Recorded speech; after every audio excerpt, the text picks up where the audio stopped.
যত সামনের দিকে বাড়তেছি আমরা, যত কিয়ামতের দিকে আগাইতেছি, তত জমানার মূল্য কমতেছে, জমানার মানুষের মূল্য কমতেছে।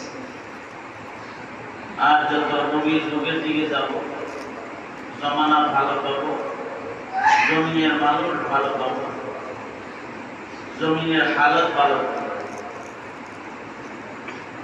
এখন তো গুনাহে জর্জরিত হায়াত, ব্যক্তির নিরাপত্তা নাই, ব্যক্তি জীবন ধ্বংসের মুখে, সামাজিক জীবন ধ্বংস হয়ে গেছে, রাষ্ট্র জীবনও ধ্বংসের মুখে। যত সামনে যেতেছে তত এই ভয়াবহতা ধীরে ধীরে বাড়ছে। আর যদি একটু পিছনের দিকে যাই, তাহলে জমিনের মানুষগুলো ভালো পাবো, জমানার কালার, জমানার মানুষ, জমানার হালতকে ভালো পাবো। এই কারণে সূরাতুল ফাতিহাতে আল্লাহ তাআলা ৫ ওয়াক্ত নামাজে আমাদেরকে প্রতি রাকাতে রাকাতে দোয়া করান।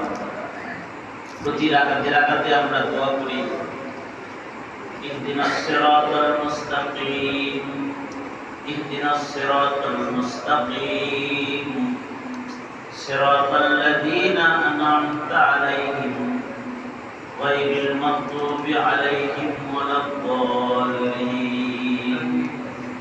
এই দোয়া ৫ বেলা পড়া হয়, ৫ বেলা প্রতি রাকাতে রাকাতে নামাজে। আমরা সূরা ফাতিহা পড়তে থাকি আর আমরা দোয়া করি আল্লাহর কাছে। দোয়ার মর্মার্থ কি?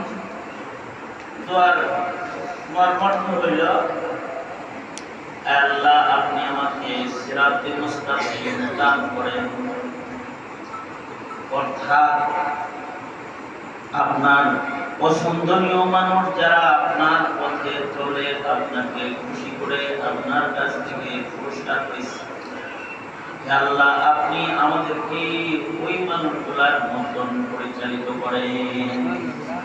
মানে কি, যেই মানুষগুলার কথা আপনার পছন্দ, যেই মানুষগুলার কাজ আপনার পছন্দ, যেই মানুষগুলার মুআমালাত মুআশারাত আপনার পছন্দ, ওই পথে আমাদের কি করেন? আপনি পরিচালিত করেন। কারণ এই আল্লাহ পছন্দের মানুষের সংখ্যা পিছনে বেশি, সামনে কম। আমি